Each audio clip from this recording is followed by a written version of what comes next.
Mr. Mean lived up to his name. He lived in what could have been a nice house, but wasn't. He never painted it, or mended the windows, or repaired the roof. Inside it was the same. No carpets, no curtains, no pictures, no fires. And Mr. Mean was so mean he made his furniture out of old orange boxes and then complained about the price of nails. Why, he was so mean. Do you know what he gave his brother for Christmas last year? A piece of coal. It wasn't as if Mr. Mean didn't have any money. Oh, no. He had lots of money. But would he spend it? Not old Meanie. Not if he could help it. One day he was sitting in his gloomy kitchen having a gloomy meal when there was a knock at the door.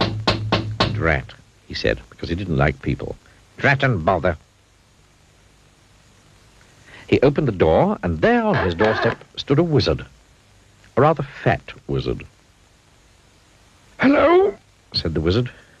"I wonder if, by any chance, as it's such a warm day, you could possibly, if it's not too much trouble, be so kind as to, if it's not inconvenient, perhaps, as I'm very thirsty, provide me with, do you think, a glass, if it's not too much to ask, of water, please?" He was a very wordy wizard.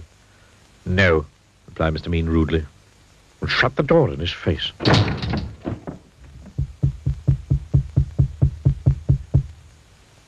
"How did you get in?" "Well," replied the wizard, "it was by, how shall I put it, I just, well, you know, waved the old what's-his-name magic wand, don't you know, and then, you know, well, here I am, if you know what I mean." "You must be very poor," he remarked kindly, looking round. "Oh, yes, I am," lied Mr. Mean. "Then perhaps I can help you," said the wizard, pulling up a box to sit down on. The box didn't move, so the wizard pulled it harder, and this time it did move. In fact, it tipped up and spilled Mr. Mean's money all over the floor. Well, well, well, well. Well, well, well, well, well, oh, well, well, well, well. It would appear to me that you, sir, are an old meanie. Mr. Meanie didn't hear him. He was too busy scrabbling all over the floor trying to pick up his money. And meanies need to be taught a lesson. And so saying, he waved his magic wand. All the money turned into potatoes. Potatoes. "Oh, dear. Oh, dear me, please turn my money back into money. Oh, please, please, please." "Perhaps," replied the wizard, "but on the other hand, taking all things into account, by and large, things being what they are on the face of it, perhaps not. However," continued the wordy wizard, "if you make me a solemn promise never to be mean again, then I'll turn the potatoes back into money. But," he added sternly, "if you are ever mean again, then it's, how shall I put it, then it's potatoes for you, my lad, if not other vegetables as well."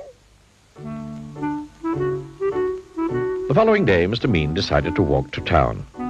He never took the bus, because that cost money. On the way, he met an old washerwoman carrying an enormous bundle of washing. "Oh, please, please, kind sir," he said. "Could you possibly help me to carry this washing? It's so heavy." "No," replied Mr. Mean. "It's your washing. You carry it." But as soon as he'd said that, he felt a tingling in his nose. Mr. Mean's nose turned into a carrot. "Oh, no," he gasped. The old washerwoman chuckled. And then Mr. Mean remembered the wizard's words. "Yes, oh yes," he cried in a panic. "Of course I'll help you, of course." And the carrot turned back into a nose, and off he went. The old washerwoman chuckled again, and turned back into the wizard. It had been him all along, you see. Then Mr. Mean passed by a cottage garden. In the garden there was an old man chopping wood. Excuse me, he called. "Could you give an old man a bit of a hand, young fellow, my lad?" "No," replied Mr. Mean.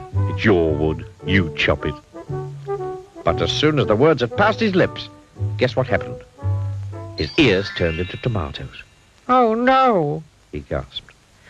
The old man chuckled. Mr. Mean remembered the wizard's words. "Oh, yes, yes," he cried. "Yes, of course I'll give you a hand, of course." And he chopped and chopped until all the wood was cut.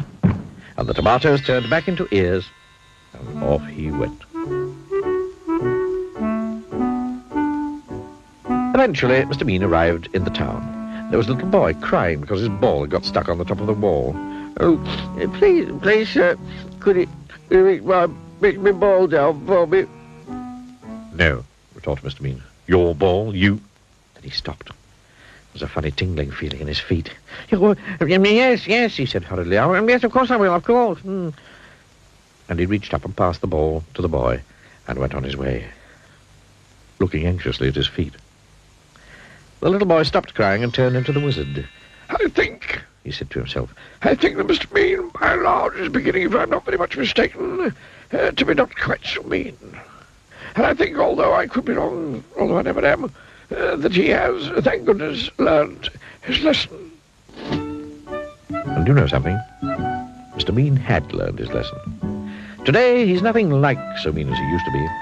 And he doesn't keep his money in a box in the kitchen anymore. Today, his house is mended and painted and spick and span.